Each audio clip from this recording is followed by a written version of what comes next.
All right, this is the Yield Coach Show, Season 1, Episode 5. All right, as always, every episode we're bringing you dynamic entrepreneurs, real estate investors, business leaders, inspirational guests ready to open up, share their story, the good, the bad, and the ugly, so you can gain lessons, advantages, and accelerate your own success. I'm your host, Ian Brown. Today I am joined by Chris Goodin. Chris is a friend of mine and a local developer here in Northeast Florida. He is the president of Coastland Group. He graduated from the University of North Florida in Wilmington with a concentration in finance and operations management. Chris worked at KB Homes in land acquisition and development for 5.5 years. In October 2017, Chris left KB Home and started Coastland Group, a development and consulting firm specializing in subdivisions and single-family residential communities. Chris has personally developed over 400 home lots and consulted to develop just under 2,000 home lots. Chris dabbles in his own commercial development and investment, and his first project as an investor was a quadruplex in Neptune Beach, Florida. With that, Chris, thank you for being on the show and welcome. Thanks, Ian. Appreciate you having me. We are excited to have Chris. Chris does have a unique background, and I think what's even more unique about Chris is I don't know that we're going to be able to get a lot of subdivision developers. It's a unique area in investment. I've done apartment work, hotel work, flipped some land here and there, but entitling and taking down land and building communities, is its own animal. So I'm excited to jump into Chris's story. Chris, we don't have to go back to like your date of birth, but tell us a little bit about yourself, your family, and we'll jump into your professional background thereafter. Okay, so lived in North Carolina, went to university, graduated, and my family is originally from England. All my family's from England. I was fortunate enough to come over here to the States. A lot of respect to my father who managed to get us over here with a visa, and been here since like 5th grade. But graduated university, came down Jacksonville for a job. I had two kind of decisions: North Carolina for banking or Jacksonville, Florida, and I thought, why not continue to live at the beach? Good move. Thought block and a half off the beach, can't get better than that. Where I was in North Carolina as well, and here I am. Now, we were talking a little bit before we hit record. There's a lot of analytical members of your family. Can you rattle off a little bit of the specialties or acumen of your family? Yeah, so chemist, engineer, architect, attorney. That's pretty much my whole background. So very analytical. My grandfather was one of the head engineers of Otis elevators. So he actually designed the elevators for the Twin Towers, Bank of New York, to name a couple of them. So wow. Very, very analytical. And with previous guests, I've had just certain words that come to mind, as they come on. And with Chris, detail and precision. Those are a couple words that just stay top of mind. I've had other words for different guests, but, you can tell from Chris's pedigree and his background, and the more you get to know him on this show, the man is precise and detailed, and I'm going to go out on a limb and say you probably make fewer errors than most of us do. So we figured out where you're from. We know where that awesome accent came from now, right out of England, right? Yep. So even coming in at 5th grade, there's no shaking it, right? Yeah. Something like that. I think going back every year kept it, but my brother lost his. So my brother, he's a traitor. Something like that, right? All right, now, we'll get to your entrepreneurial story, but anybody in your family have their own business, go out on an entrepreneurial leap?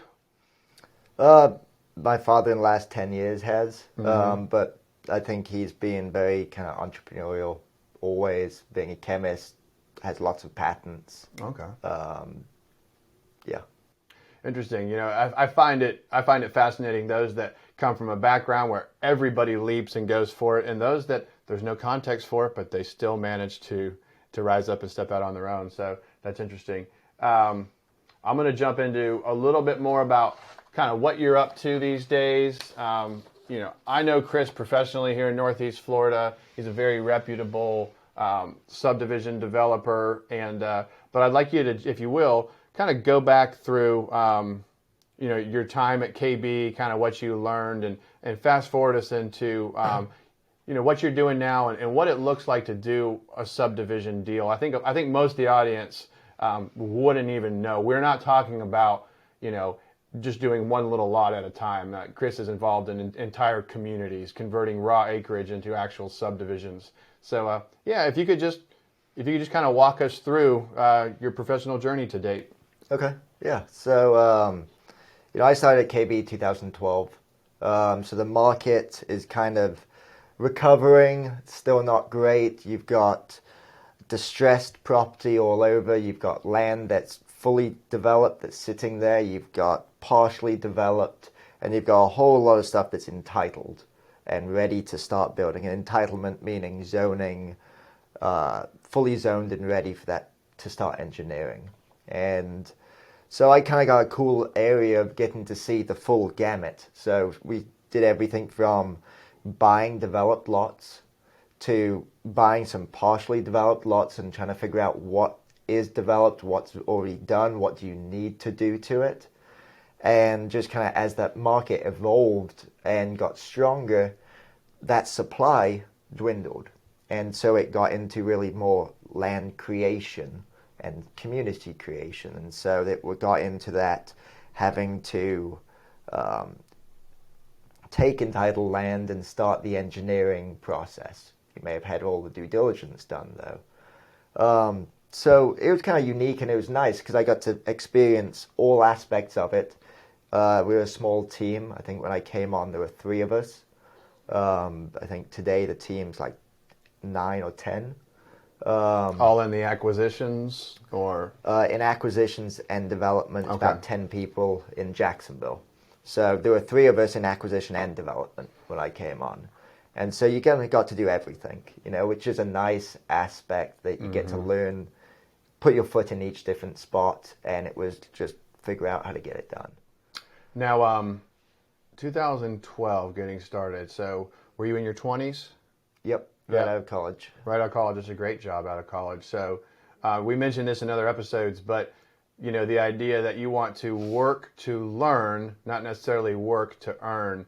And of course, it's nice to pull a check, but Chris was in a unique position to work for is KB national or regional? National. National. Yeah. For a national home builder in a broad scope. Sometimes you're not so fortunate out of undergrad. You may get a job where, if you look at it as a loaf of bread, you're only working on the butt and a couple of slices. Chris got to kind of handle the whole loaf, which is really unique. And I don't want to put words in his mouth. I don't think he'd be able to do all that he's doing now without having been exposed to the whole comprehensive process. So another thing that came to mind when you were speaking about that 2012 coming into KB Homes as an acquisitions officer, what was the housing supply like in 2012? Now, we're filming this in Northeast Florida. We have a lot of positive immigration right now, and we might talk about that later from the home building context. But were we overbuilt, underbuilt? And, a lot of people had just lost their homes between late 2008 and in those subsequent years. So what was it like in 2012? So, market supply is always driven by what's the sales pace, right? So it's really quick and easy to say, okay, there's 300 homes or 500 homes, or lots or 5,000 lots available. But if your sales pace is only, 100 a month, then you've got a large supply of lots. And I think it started to open up more and more as we, from 12, 13, 14, as people wanted to get back into the swing of owning a house again. But it was, 2012, there were plenty of lots. The biggest thing... Were they already, I mean to cut you off, Chris, were they already, I assume they're already entitled, were they also horizontally built, like with the infrastructure already in place for a lot of them? So yes. All the above, really? There's all the above. There's entitlements, there's a good number of land with entitlements. And then there was a good amount of land that was partially horizontally developed. And then there was some land that was fully developed. It all became a math equation, right? So the stuff that was already developed, the question was, has that owner written it down? Are they willing to take a loss on the investment? Has the bank taken it over, and what are they willing to sell it for? And so then that was really the equation was, these home builders, a lot of them came in and they may have had 10,000 lots on the books, and they said, okay, we're going to slash the price, we're going to take a big write-off, and suddenly our lots are half what we actually paid. And I guess you have to kind of figure out, let's say you're looking at a site, it's entitled, it has all the infrastructure, so we're talking about water, sewer, they might have already pulled electric, you could already have pads, you could have like a pad ready community, and I guess you would need to sit there and decide what's that worth today, how much are we going to give this owner, and that owner, like you said, you heard him talking about a write-off, let's say it's bank owned, has the bank already written down that maybe already absorbed the loss. I'm not going to railroad Chris's story. I remember one of the better deals I did in 2014. It was a hotel. It was a $12 million build with like a $9 million loan, and it was built in '09, which is like the worst year to open a hotel. But it was approved in '07, and they were in the middle of construction. A lot of times you just have to finish these projects, so build through them. You got to build through them. And it had a fully cleared and entitled lot next to the hotel of the same size. And it was either going to be a second hotel or storage, like an interior corridor, Cube Smart self-storage. And I came in and arranged a sale at $5 million for a $12 million project that had roughly a $9 million loan. And the bank just threw in that land fully entitled with the extra piece. That was like a last minute negotiation. Just that land now is probably $1.5 million. So jumping back into Chris's story, you're looking at land in all these different stages. We'll pick it up from there. Yeah, it was very similar. I mean, we were looking at lots, $25,000, $30,000 a lot. Today, you can't even do the horizontal development for that amount of money. So we were buying things at less than you could reproduce. And as the market recovered, that actually became an issue at stages of what is the actual, how can you replicate and create a new lot? If you wanted another phase to a subdivision, say there's a 400 unit subdivision and you've bought 100 or 200 developed lots, you're having to push that price up slowly because you realize your next phase that you're going to have to develop has to get to this price. Otherwise, you're going to be losing money. You can't build it. Yeah, you wouldn't even bother to do phase 2 or 3 or whatever it's going to be. Interesting. So like and we'll go, I want to kind of stick on your timeline, but just as a glimpse to compare that to like today. Then you were buying, these are lots that you can go ahead and put a home on. These lots are ready, built, shovel ready. What would a shovel ready site today, typically a run-of-the-mill average site here in Northeast Florida cost, and then what would just like the raw land roughly cost per lot? I would say in the last 12 months, the cost to develop has fluctuated incredible amount, just like vertical construction. But a year ago, it was about 30,000 a unit, you would say, for call it 150 unit subdivision, about 30,000 a unit. Maybe 40 today, but that's for one lot in a subdivision. You've got your entry monumentation, not really an amenity, fencing around the community, all the infrastructure in the pad built, about 30. Okay. And if you were to go backwards from there, what might your group be looking for an individual lot value, raw land? So then that's just the horizontal cost. The raw land, I mean, it's a function of where you are. Yeah. You talk about North Jacksonville, you're 20-ish today, 20 to 25,000 a unit, meaning one lot. You get down into, for the St. Johns County or the south side of Jacksonville, you're 70,000, 60,000 a lot. So the land function's very much determined on the location. But the big thing that most people don't realize is that lot to build in the south side in a dense area of town, or that lot to build in a more rural area, is pretty much the exact same cost. Wow. Your dirt's the same, your pipe's the same, everything's pretty much the same. Is there still, I'm going way back in my career to some of the early appraisal days. We did some subdivision appraisal. My brother Adam did more of it than I did. I did more of the hotels and apartments. But is the lot value still tied to some ratios, some common rule of thumb ratios to the end sales price? You know, if you're going to sell homes that are $300,000, then a lot might be X. Is there still a ratio that you see in your industry? It's about 20 to 25%. Okay. Is kind of that ratio. So, you know, when you look at, you know, a sales price, generally 20-25% is your land. Okay.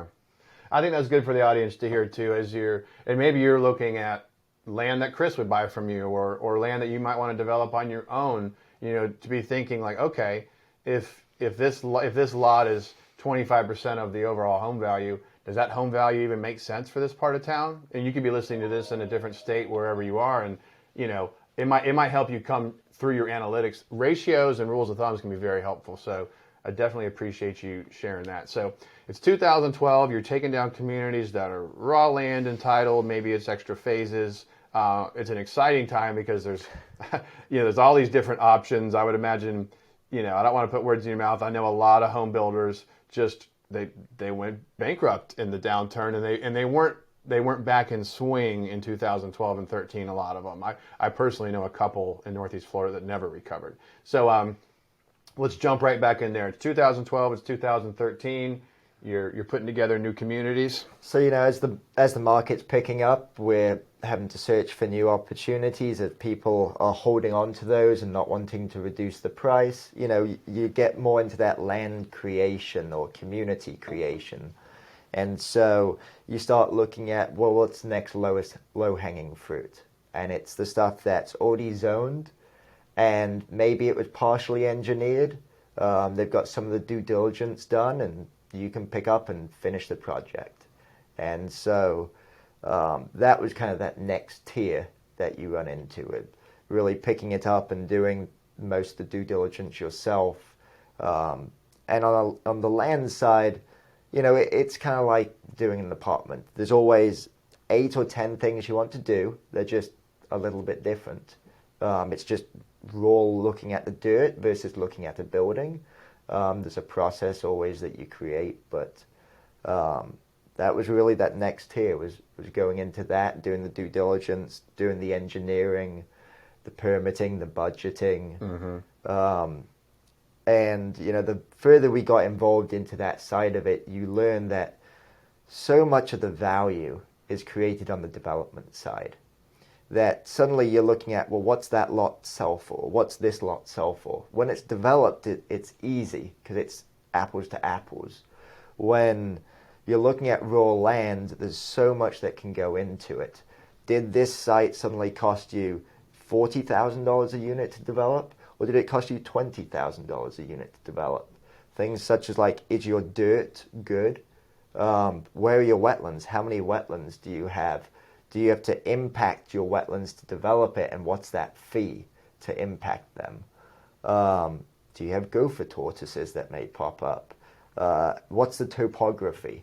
I mean, you could have a site that's really low, and as you start to engineer it, you realize you need to add 4 feet of fill to half the site. Suddenly your pond that you thought big enough, that took up 10-15% of your whole community, needs to be 25-30% of your community. And so you realize quite quickly that development becomes the key factor in understanding what that is, and understanding what can you pay for the land based on what it costs to develop. And so that's where I kind of liked trying to funnel myself more, even though I'm more on the acquisition and enjoyed finding the deal and looking at the deal. I was always poking around at the development department and talking to them, trying to understand what's our costs, what's the cost to develop this, what are the things we have to overcome, where are utilities, how are you tying into utilities, and those nuances can make and break any deal today. It's all on development. I think it's fascinating. What you just ran through a lot, but I did a small project, just 1.5 acres, and we did architectural survey. We did soils with the tree and topo. We did the phase 1 for the for the environmental and, of course, the title work. And, okay, I did all those things, but it was only an acre and a half. Chris has to do all of these things. It may be 20, 30, 40, 50, 100, 200 acres. And so the problem solving from a, what'd you say, gopher tortoises, there could be an Indian burial ground, there could be bald eagle's nests, there could be, we're in Florida, so wetlands are a common consideration. We did mention you can impact some of those wetlands. I actually want to pause there because that's an interesting point. Can you just briefly talk about how a subdivision may be able to actually go into some wetlands legally and what you have to do? Yeah, so, there are two types of wetlands. There's what you call as an isolated wetland and then more of a jurisdictional. So if you've got a small pocket within your community that is just a wetland isolated in its own, you don't have to develop around it. Through a system, you can go ahead and impact it. There are mitigation banks, and you essentially pay into a mitigation bank, which is some wetlands somewhere else within a certain district, that basically you buy the credit from them, and then you can impact yours. And so that wetland mitigation bank has those wetlands for perpetuity in conservation. So just to paraphrase, let's say you fill over a spot wetland on your site, you're paying for some other wetland to never be impacted in a different location. Correct. Okay. Yeah. And contrast that with a jurisdictional wetland. So that is a long subject. Okay. Recently, I don't know much about it. So Army Corps has recently relinquished their powers to a new agency, but the short of it is really, if it's a large body of wetlands, so if you've got a large wetland spine running through your property and it continues off your property and it's starting from somewhere else, you can't just go and blow through it. Now, you can go through it to get access to your property. They can't deny you access to your property. Would you do like a culvert or some way where the water could still flow through, or can you really block it? So you can throw a road straight through it and do Okay. culverts, or maybe it needs to be almost a bridge. A bridge. It just depends on how much water's flowing and what it is. It's a very different process. It's a similar process, but it's a much longer time frame. But they're much more restrictive on what you can do. So if you hit a project with jurisdictional wetlands, that's going to be a major land planning consideration versus a spot wetland. You're probably just going to fill it and keep going. Exactly. Because we do see site plans, some that I review, and they go around certain wetlands and not others, and it makes sense those would be the jurisdictional wetlands. Yep. Okay, I like it. So here we are. It's, let's fast forward the clock just a little bit. Now we're in, 2014, 15. I think you said you did five and a half years at KB. How are things starting to change year over year and get a little more challenging? I presume you weren't buying land from banks at some point. I presume at some point the sites that were already horizontally built or pad ready, they probably started to go away. So just kind of describe how the evolution went. Yeah, so I mean, as they disappeared, you picked up the sites that were entitled and zoned. Then those started to disappear, and you started having to go through the full zoning process. You started having to change the land use, which is just a longer step. And just doing what you can to find land. So you started to really understand and appreciate what zoning does to value, and how to really interpret, can you get this rezoned, and what could you get it rezoned to? So if you think about it, if you have 10 acres and it's zoned agricultural, you can probably only do one house to the acre at most, maybe one house to every 5 acres.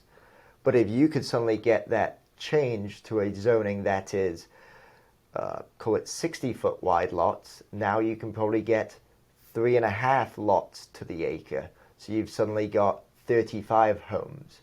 And so you just start to realize that drives so much value. And so that was a key area that I really enjoy and like and watch. And I know you're involved in it on the planning board, and I'm involved in it in Neptune Beach. And I think that's one of the key value creations, is that area of it. So kind of fast forwarding forward, you start having to find these raw landowners. And that's a mix of brokers, that's a mix of sending letters. I joke it's very much like wholesalers or people who send letters to all these people. The difference is I don't have 30,000 homes or 200,000 homes in Jacksonville I want. I've got 30 parcels of land that I want. So it just becomes a very much of a targeted subject of, these are the people I need to go see, this is how I need to get in touch with them, and making it a directed effort versus more of like a spread. It's almost like when, let's say somebody gets into residential brokerage versus commercial brokerage. Most commercial brokers, are going to specialize in an asset class. It doesn't do you a whole lot of good to bother all your friends on Facebook and Instagram, call your entire Rolodex, if your goal is to broker industrial real estate or sell hotels or apartments. It's kind of like that with you. Like you said, there might be 30 parcels, give or take, and you want those owners, and you can be as creative and intentional, and you can spend more time, more resources, more money to track them down. So that's a lot different than kind of the shotgun spray. Chris mentioned a wholesaler. I don't think we've talked about wholesalers yet, but to make it really quick, they put a property under contract, and then they assign that contract to a different buyer. And for that assignment, they charge a fee. That's the shortest way to explain it. They flip the contract.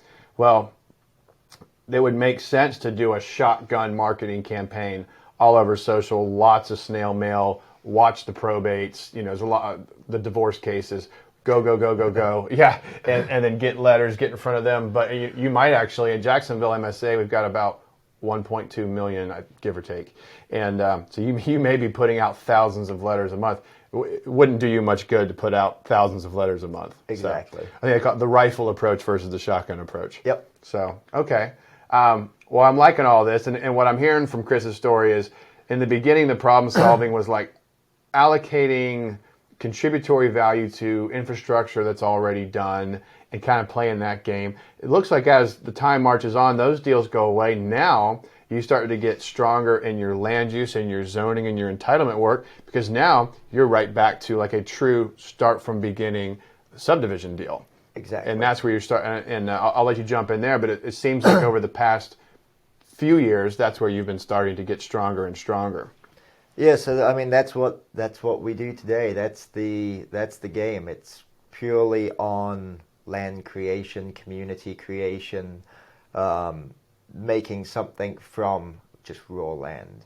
And so it is from the full entitlement stage, zoning, land use, your due diligence, which, you start off and you've got geotech, you've got topo survey, boundary survey, tree surveys, you've got your environmental, you've got your wetlands, you've got to do all this. And I think when you're working for a national home builder, you can go ahead and release everyone all at once to go ahead. Let's go spend $80,000 at once and just go, because you've got so many projects, you've got so much time, and cash isn't as important. We've got to get the community count and the lot count.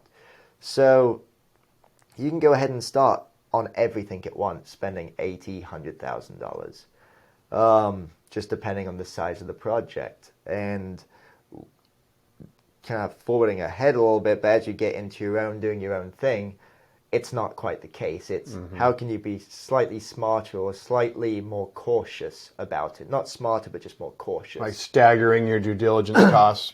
Staggering due diligence. How can you create a budget with less information? And so as you get into that development side more and more, and as I said, that's really the key, is just understanding what's it going to cost you to develop these sites. And once you find the site, understanding what you can sell it for is one thing, but understanding if it suddenly costs you 3 times more to develop it, people aren't going to pay you the price that you thought it's worth. Now, let's go into, if you will, you did your 5.5 years at KB. I'm not going to try and do that math on the fly. I guess that would put you around 2019. Am I wrong on that? And so, but let's go. You tell us when you went away from that W-2 job, because Chris was obviously doing very meaningful work, learning a lot about the entire process. But today he is self-employed. Let's talk about that transition. I think a lot of people in the audience are like, how would I jump from a W-2? And Chris's story is unique. Not everybody can do this, but I think it's quite relevant. Okay. Yeah, so definitely a unique kind of story.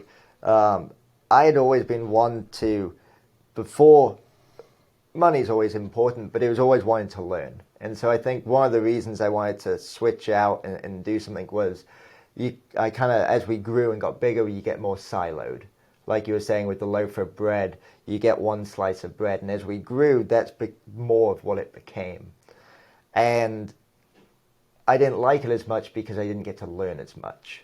And to me, it was always about learning and trying to figure out the next thing. And if you're not learning, to me, if you're not learning, then you're not getting paid enough to be a warm body in the seat. Mm-hmm. I've always been told it's much better to learn with someone else's money to begin with, and with people a lot smarter than you around you. And so at one point in time, I just kind of got tired with it, and so I approached our division president, and our regional president at the time. I was the one that originally interviewed me when I started, and I said, I'm bored, want to do something else. And they said, okay, where do you want to go? We'll transfer you to any of our locations in the southeast, which was our regional president's area. If you want to go somewhere else, we can probably find you somewhere else too. And I just said, I want to stay in Jacksonville. I like what I do, but I want to get more experience. And I said, just flat out, they said, well, what do you want? And I said, I want to go out on my own. Will you be my first client? And it took some talking around and some conversations and how to structure it. And they said yes. So kind of very unique. I attribute a lot of, where I came from and how I got here to KB, and it was Todd Holder and Vince DePore. And I think, I keep in touch with them. I show them pretty much every deal I have as just a courtesy to them, as to they were my first client. They got me on my feet, and I think relationships, we talk this business, real estate, I think almost everything is relationship business. So I value that greatly, as to they're the ones that really got me going and got me on my feet. That is amazing, and the relationships is true too. I mean, there's an expression that your net worth is your network. And, for you to be able to leave KB, and I think there's a lesson there, don't go burning all the ships, right there on the beach and just raising the middle finger, I'm out. You might have been disillusioned. I think you used the word bored. Obviously you were, understimulated because you were doing the same thing for, 5.5 years, and you developed a mastery, and now it was time to go out on your own. But, what Chris did, he went to his existing employer, and that employer became his first meaningful client. It's still a meaningful client. So I actually don't know many people that have done that, but it was a risky it's really move. awesome. It was a risky move, going to him like, I'm done with y'all, and I would like to do my own thing. But I thought, why not? They need lots, they needed land, they needed projects, and I could do that for them and then some. Mm-hmm. It's interesting how just at its core, believing in yourself and knowing you can do it, it's like this rising wave, and you just need it to crest and break. And, there's been times when I was in organizations and I left, and I think one of my big epiphanies happened while I was mowing the yard, and I just took out the headphones and I was like, by God, I just need to be doing this on my own. And I had no malice or ill will to who I was working with before, but you probably came to the same point. You're like, you want autonomy of decision making. You want to just captain your own ship wherever it's going to go, for better or for worse. All right. So now you're on your own. Let's talk a little bit about, let's just say we're in time period now. You're president of the Coastland Group, your own company. You're doing subdivisions. What's different now? I know the economy is a little different, but just give us a little flavor as we fast forward time period now. I think now I've broken out onto not only doing my own developments, but doing a large amount of consulting for REITs, for much larger real estate groups. I do some work with national home builders still, but doing that mix of doing my own development, but now being trusted enough to do development with other people's money as purely a consultant. And so that's kind of a rewarding, nice thing to realize that people trust you that much, that they believe in you. And, as you do grow, you run into those two sides of how much do you want to put yourself out there from a capital perspective, and how much risk do you want? And I kind of diversified myself by saying, okay, I'm going to get into more consulting as well, and always try to balance the two of those. Maybe you lose some upside, but you create more stability in my eyes. And Chris is right. I mean, a big barometer of your success within real estate as an investor, will a stranger, give you and trust you with their money in a project? And we're not talking about grandma. We're talking about mom and dad. And God bless those of you that have had success with mom and dad and granny's money. And sometimes that's the friends and family money is the best you can get. But to have a track record and acumen, case studies, because Chris, like we talked about earlier, he's got 2,000 lots under his belt. So now he's got a real track record. He can borrow money from the outside. But he wouldn't have been able to do that if he never broke off on his own, build his own brand, and furthered your own reputation. So I couldn't be happier for you.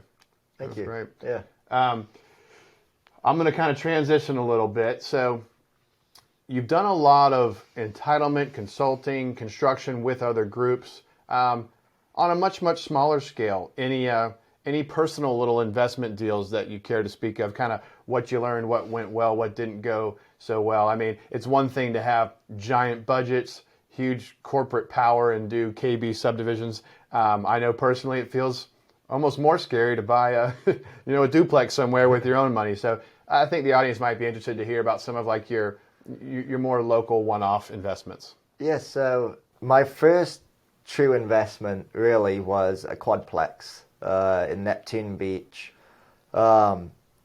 I was looking for a place to live. I wanted to be close to the beach. This was 2014, end of 2014 time frame. I'd put on several offers in different properties, gone through due diligence. One of them didn't work out. Another one I got outbeat on offers. And this property came up, and I was actually heading to Key West on Friday. It came on the market Wednesday, and I'm like, I need to go see it. I didn't have time, and I thought, if it's on the market when it comes back, I'll go see it, put in an offer. So I did. It was on the market when I got back, came and saw it. This was a property inherited. The owner had never been there. Terrible quality, terrible condition. Yeah. I mean, there was a window AC, or whole thing was window AC unit from the main living room into a porch that was with glass windows all around it, and then a separate AC unit there. Wow. I mean, that's the quality we're talking about. So I did a construction to perm loan, went through that hassle of getting one of those secured. I put like 5% down and got about $140,000 in renovation money and went at it. Do you remember, now these numbers aren't going to be very relevant in 2021, 2022, but do you remember what that quad by the ocean set you back in 2014? I spent $350,000. I was a little over budget. I was about $150 into it, so I'm like $500 in. And you, and this is another funny thing that you can't do, at least in this market. It sounds like it was in MLS. Yep. You went on vacation, and you came back and it was there. Yeah. There's another phenomenon we There don't were a get to couple enjoy. other offers. Okay. And I put, my offer was, I think, $300 over ask is what I did in the end. And the other offers were below because it was 2014, 15. Uh-huh. And I'm like, you know what, it doesn't matter. It was a good deal. I saw it and I'm like, a couple $100 over ask. There's no point messing around over a few $1,000s because that's a rounding error at the end of the day. Mm-hmm. And did it. I had some tenant issues. I had the whole quadplex had tenants in all of them, and I had a year to get the construction done with my loan. And they had some of those tenants had more than that on their lease. Ooh. So it was an interesting thing. One of them I started going on the MLS. I started going on Craigslist. I started driving up and down the streets trying to find somewhere for these people to live. And I was offering to pay, these were cheap, so a 1-bedroom was renting for $500. Right by the beach. Right by the beach. The 2-bedroom was $900. And so I was finding places, they were more expensive, and I said, I will pay the difference in rent for your period of your lease. Mm-hmm. So, maybe I was giving them a $600 check to move out. But I viewed that as the right thing to do. It got me going. And I had some hiccups with 1 or 2 of the tenants, but managed to get them out. And then just started on the construction side of it. That's brilliant. And what Chris did is, even as a Florida real estate attorney, I would not advocate eviction if you can avoid it. And I can only speak to Florida because I don't do this anywhere else, but I think I did 15 to 20 residential evictions with my personal rental portfolio a couple years ago, and even doing all of my own work, it's roughly $500 just in court costs and sheriff's costs, and it's every bit of a month. If I had to engage outside counsel or another firm or attorney, it would run more like $800 to $1,200. Assuming they don't write like a really good answer and you have to go to court and actually then it just gets blown out. But Chris offering somebody $400, $500, $600, $700, being creative, covering the difference in leases, that's brilliant. Not to mention the speed. I mean, you've got this construction loan ticking.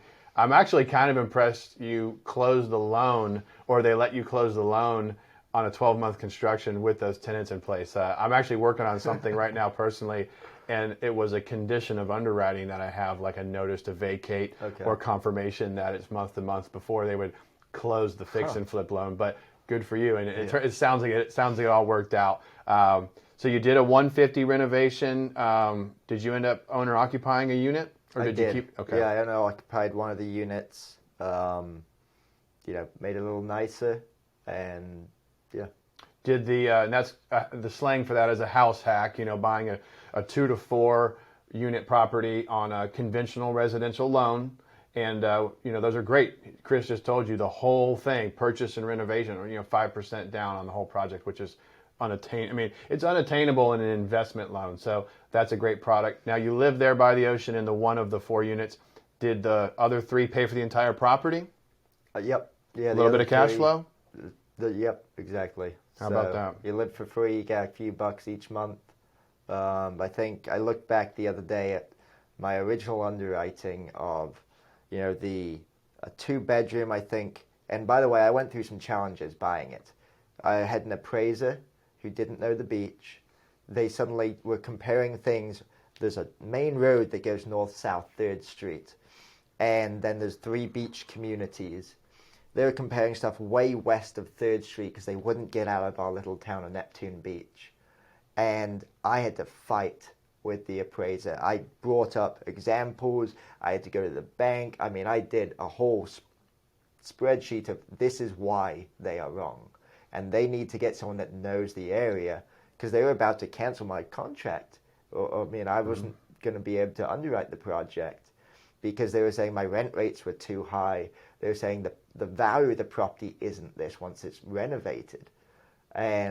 But I knew it wasn't, and I just pushed, and I gave them examples. I showed them other properties and got on a map and showed the underwriters, and they believed me. And that's how I kind of went through it. But I think I had a 2-bedroom at 1,400. And today a 2-bedroom's like 2,200. So it's a good little appreciation. Very nice. And without putting a formal valuation on it, I would assume it's probably worth over $1 million now. Yep. Yeah, I'd say so. So you look at that, I mean, to be able to buy a property with 5% down, live for free, and double, in your appreciation, the beaches are a high barrier to entry market, as you would say in appraisal, but, that phenomenon has happened really throughout Florida. We're in a good market, but it's just an example. Let's say there was no appreciation and Chris just lived in that one unit.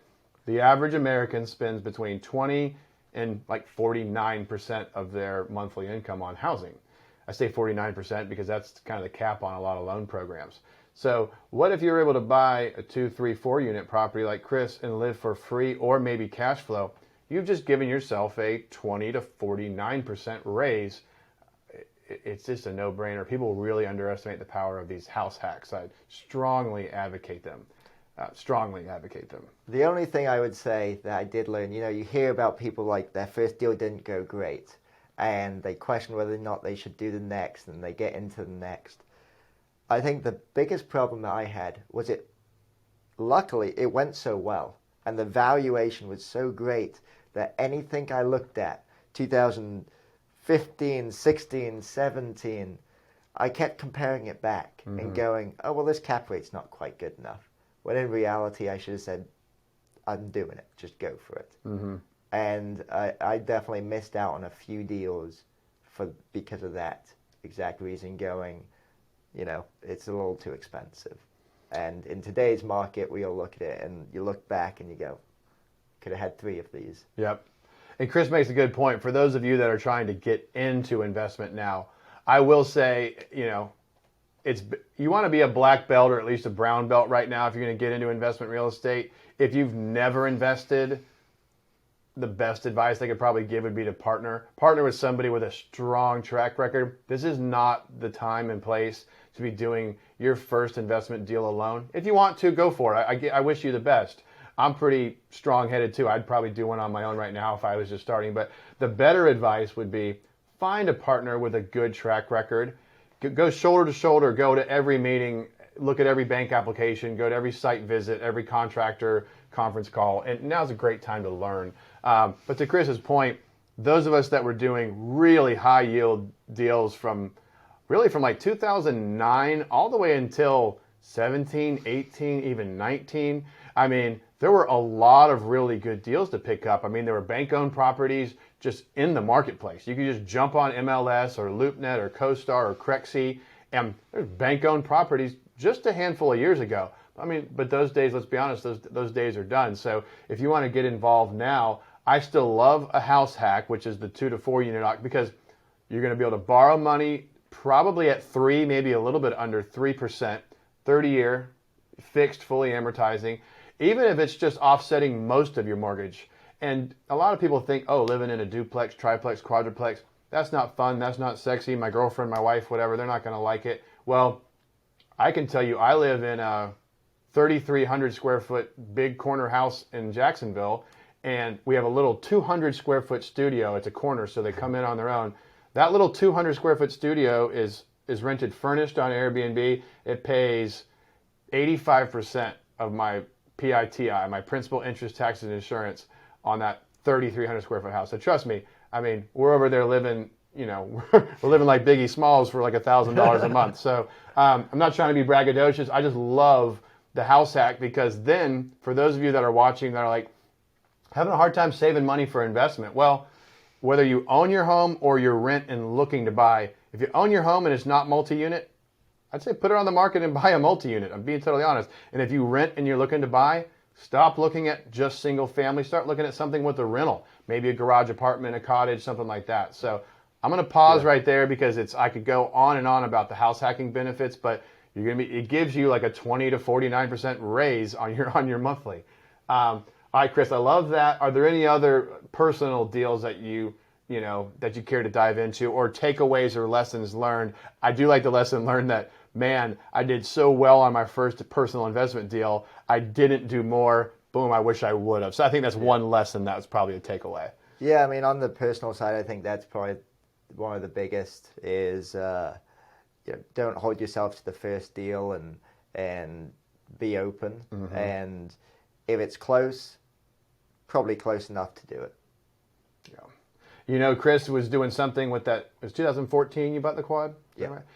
You paid 300 over at a time, and you knew, who cares? It's 300 over. Now, look what people have to do. They have to pay, you might have to pay 300,000, depending on what you're buying, 300,000 over. That might be a little extreme, but 30,000 over. Chris had the foresight back in 2014 to know it's a rounding error. It's going to be fine. All right, I do kind of want to bring it home for the guests, and we're going to move into like kind of last segment here of the show.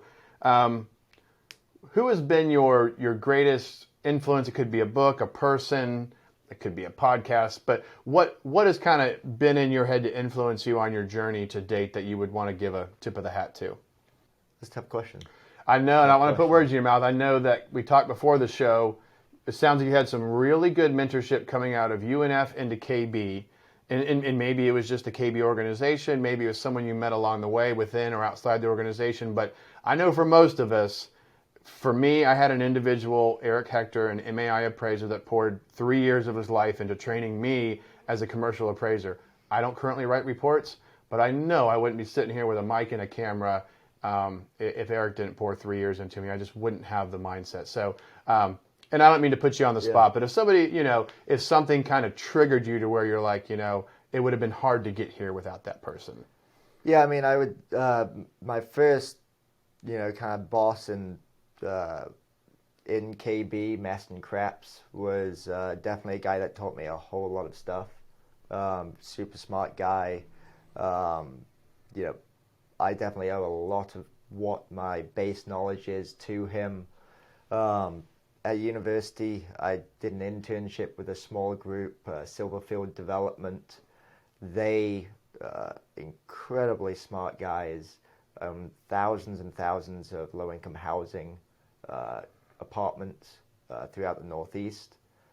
They were great. And then I had a friend who kind of coming, as I was moving to go out onto my own, he was an attorney similar to you that went out and did his own thing, and he had one kind of reigning message, which was just stick with it for 2 years. You're gonna question yourself. You're gonna think, should I go back? You're gonna probably interview other people to go back. And he said, just stick with it for 2 years, and if you work hard, you'll realize after 2 years it was the right decision. I know we talked before the show, I think that's great advice for those of you that are thinking about going out on your own, what to do next. 2 years is a good barometer. It's really hard to accomplish much in a week, a month, 6 months, a year, maybe. But if you're going out on a new effort, hopefully you have enough savings or passive income to float. I talked about hang time in some other episodes, the time in between capital events, but either have passive, side hustle, hang time, some plan, and give yourself enough time to have like an actual look back reflection period. And I think Chris's mentor, that attorney, is spot on. I think 2 years is a good look back period. And then you can decide, do I pivot? Do I go, you're probably all in at 2 years, but do I hire and expand? Where am I with it? I love it. Anything else you want to impart on the audience? Any books you're reading? Anything that you think's interesting? And otherwise, we'll bring it home. The one that I always on Reddit, Fat Fire, is a big kind of Reddit that I follow. All incredibly smart, wealthy people, and it's basically a form for capital growth. And it's called, say it again? Fat Fire. Fat Fire. Because fat on a fire burns real fast or something, or I don't know. Something like that. Yeah, all right, I'll go with it. Okay, it's on Reddit? On Reddit. All right, I'll have to check that out. All types of great wisdom from, just everything. Everything. Yeah, it's Reddit, right? So you got a whole bunch of junk in there. Yeah. But there's some great stuff. Excellent. That's a nice little nugget for us. All right, where can people find you? I don't know if you're on social, a website, email, or phone number, but whatever you'd like the audience to know to be able to find you. Yeah, so LinkedIn, Christopher Goodin, Coastland Group, you can find me.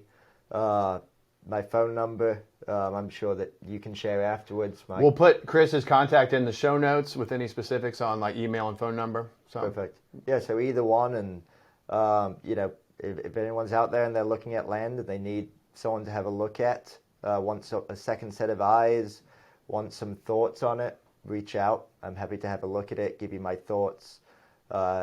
Really anywhere in the Southeast, primarily do Jacksonville and Orlando, but happy to help in other markets as well. And you mentioned hang time, and that's one of the biggest things people don't realize in this industry. Of people think they can contract land and in 2 months they can get ready and sell it.